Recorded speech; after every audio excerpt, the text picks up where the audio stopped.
जर तुम्ही शेतकरी असाल आणि तुमच्याकडे जर 15 एकर शेती असेल तर तुम्हाला कॅनरा बँकेसारखी राष्ट्रीयकृत बँक जी आहे ती 100 कोटी रुपये कर्ज देते.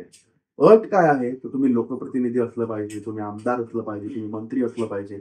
बोलण्यामागचं कारण हे आहे की सध्याच राज्यातून जे नागपूर जिल्ह्यातल्या कामठी तालुक्यातल्या रणाळगाव येथून अशीच एक बातमी समोर आली. नमस्कार, मी अभिषेक गावंटे आणि तुम्ही पाहताय लेट्स मराठी. नाव घेण्याआधी किंवा सर्व प्रकरण सांगण्याच्या आधी आपण एक समजून घेऊया की कोणत्याही जमिनीवर कर्ज देताना, शेतीवर कर्ज देताना राष्ट्रीयकृत बँकांसारख्या ज्या बँका आहेत त्या तुमचं एन ए झालेलं आहे का, किंवा तिथं एखादा प्रोजेक्ट येणार आहे का, किंवा त्याचं व्हॅल्युएशन काय आहे, या सर्व गोष्टींचा अभ्यास करते. त्याच्यानंतर त्याच्यानंतर त्या जमिनीचं व्हॅल्युएशन ठरवून त्या प्रमाणात बँक कर्ज देते.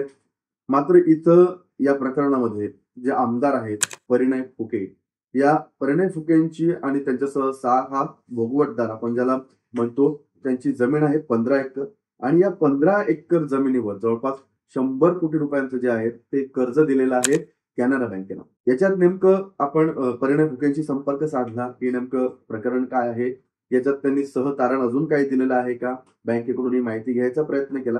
परिणय फुकेंशी संपर्क होऊ शकला नाही. मात्र कॅनरा बँकेनं आम्ही गोपनीय माहिती, ग्राहकांची माहिती अशी देऊ शकत नाही असं आपलं एक स्पष्टीकरण दिलेलं आहे. या सर्व प्रकरणात काय आहे की सामाजिक कार्यकर्ते रविराज साबळे यांनी आरोप केले की 3 करोड रुपयांचं व्हॅल्युएशन असणारी जमीन त्याच्यावर 100 कोटी रुपये कर्ज कॅनरा बँकेनं दिलंच कसं. त्यातल्या त्यात बँका ज्या आहेत त्या NA44 अर्थात कलेक्टर NA जे आहे त्या कलेक्टर NA वर लोन देतात.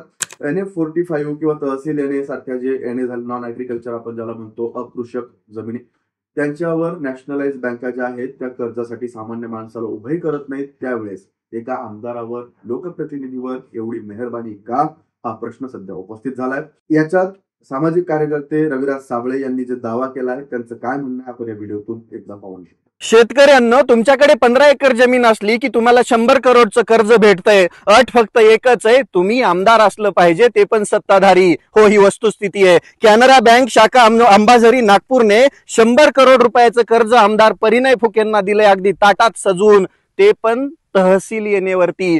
कर्ज घेण्यासाठी कलेक्टर येणे असावं लागतं, पण यांना तहसील येण्यावरती कर्ज भेटलंय. बघा तुम्ही, विचार करा तुम्ही. मी या गोष्टीवरती, या मुद्द्यावरती बोललो, व्हिडिओ बनवून टाकले, तर माझ्यावरती अदखलपात्र गुन्हा दाखल केला. ठीक आहे, अदखलपात्र गुन्ह्याला तपास करण्याची परमिशन घेतली कोर्टाकडून. अरे, या देशामध्ये किती मोठाले गुन्हे घडतायत आणि मी काय केलंय? मी फक्त तुमचा घोटाळा उघड केलाय. माझी फक्त आमदार परिणय फुकेंना एकच विनंती आहे की तुम्ही जसं 100 करोड रुपये कॅनरा बँकेकडून घेतला त्याची आयडिया आम्हाला द्या, म्हणजे मी माझ्या वडिलांच्या 8 एकर शेतीवरती निदान 50 कोटीचं तरी कर्ज काढेल, त्याच्यावर व्यवसाय उभा करेल आणि त्याच्यातून पैसे कमवेल. अहो, किती किती वेगळी गोष्ट आहे. बघा महाराष्ट्रामध्ये काय घडत आहे. 100 करोड रुपये आमदाराला ताटात सजून दिले जातात आणि शेतकऱ्याला कर्ज मागायची वेळ आली, 10 एकर जमिनीवरती लाख आणि 1.5 लाख रुपये दिले जातात. 100 कोटी कुठं, लाख 1.5 लाख कुठं, विचार करायची गोष्ट आहे. आणि जेव्हा खरं बोललं जातं तेव्हा त्या खरं बोलणारावरच गुन्हे दाखल होतात.